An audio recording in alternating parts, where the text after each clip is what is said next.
Good morning all, CamelbackTrading.org coming to you this Monday morning, January 29th. Looking at Window Trader's market profile of the ES and the NQ. So, busy week this week. Not today, there's nothing really out today, but we are a very busy week with earnings, big earnings.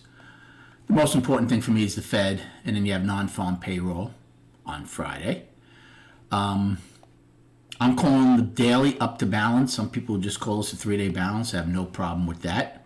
Until we come out of this 3-day balance, expect a lot of chop, as you can see, right? So Friday's high is the top of it. Wednesday's low is the bottom of it.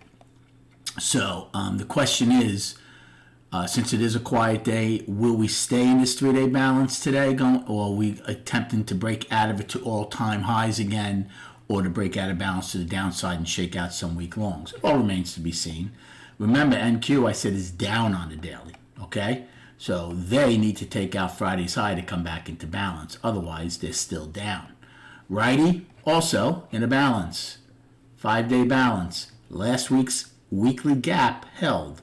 So, again, the longer you're in balance, the stronger you should come out of it. If they come out of it to the downside, maybe they finally fill that weekly gap.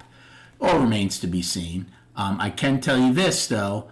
Opening up where we are right now will provide a lot of chop. Now, I did not use K's high as an afternoon rally high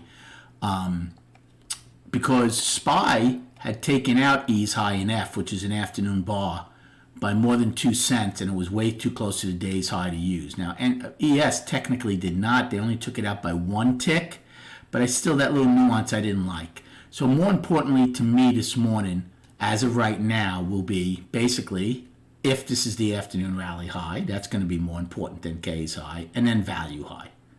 Okay? And also, don't forget, G's high never got to D's low. Remember I said that nuance, and then we sold off? So I think this level here, which is value high, is a lot more important than K's high. So keep that in mind. So based on that, you can front run the overnight high. Again, that's about 4 points from G's high. If we get that, that would be a feather in the bull's cap, and then I would use definitely G's high and value high as my out on a short. As far as a long, right here there's not much. We did have a 9-wide POC. We'll see if they play where they did a lot of volume on Friday, but I'm not so sure I'd look for a long at that level. Again, it's not even yesterday's low that's the important one. It's Wednesday's if you're using this as a 3-day balance. So if you were to pull back, again, you could front run the overnight low. At that point, though, value would probably be overlapping to lower. Or, like we say a lot, you could just wait for more market-generated information to give us a better idea. And then, on the chart, just going to show you the daily, right? Because nothing could change in the monthly or weekly until something changes in the daily. So, we'll see how we come out of this 3-day balance. Again, we are one time framing up 7 days. Okay? Inside days don't stop that. That's why I'm giving them their due and calling it up to balance.